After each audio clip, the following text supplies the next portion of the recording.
Right, hi guys, Coach Stuart from SBS here. I'm just going to do a quick video for you just on some back training mistakes that I tend to commonly see with a lot of clients that I deal with, and a lot of kind of guys that I see in the gym and stuff.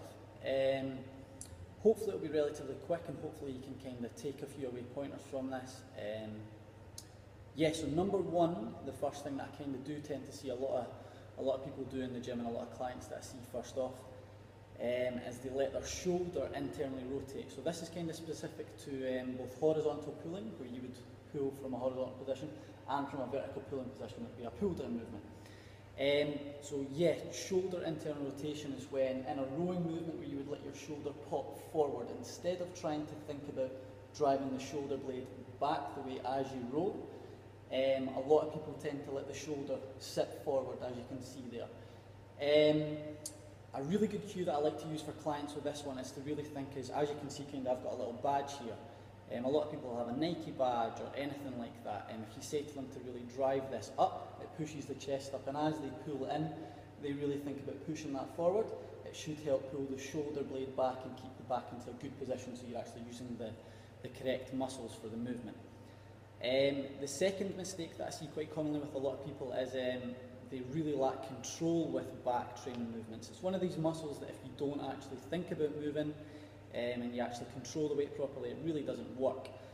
So a good example of this would be if I take this single arm cable row, for example, where as I pull back, I'm pulling and I'm really not thinking about what I'm doing, I'm just aiming for pulling back, and there isn't really any stimulus through the right muscles. So something I like to do with a lot of people when they start off with back training is to have a little pause at the top of the movement. So as you pull in with a row, you pause here in the extended position and the contracted position for the muscles, so you actually think about what's going on back here. That tends to help people get the kind of movement and actually what it feels like properly. We also really want to, with back training, not specifically, but with a lot of movements, you want to think about time under tension. If you're flying through the movement and not really paying any attention to that, you're not really getting much time under tension, and the chances, I suppose, of you doing yourself a little bit of harm are increased because you're not in control of the weight. The third mistake that I tend to see a lot of people do with back training is, as they do rowing movements specifically, they pull their wrists in. Instead of keeping their hand in a solid position where their fingers always face forward, they really try to pull that wrist in just to support the exercise instead of using the correct muscles. So ensure that when you're doing rowing exercises, you keep your hand in a nice strong position, and when you drive in, you drive that shoulder back and the shoulder blade back the way.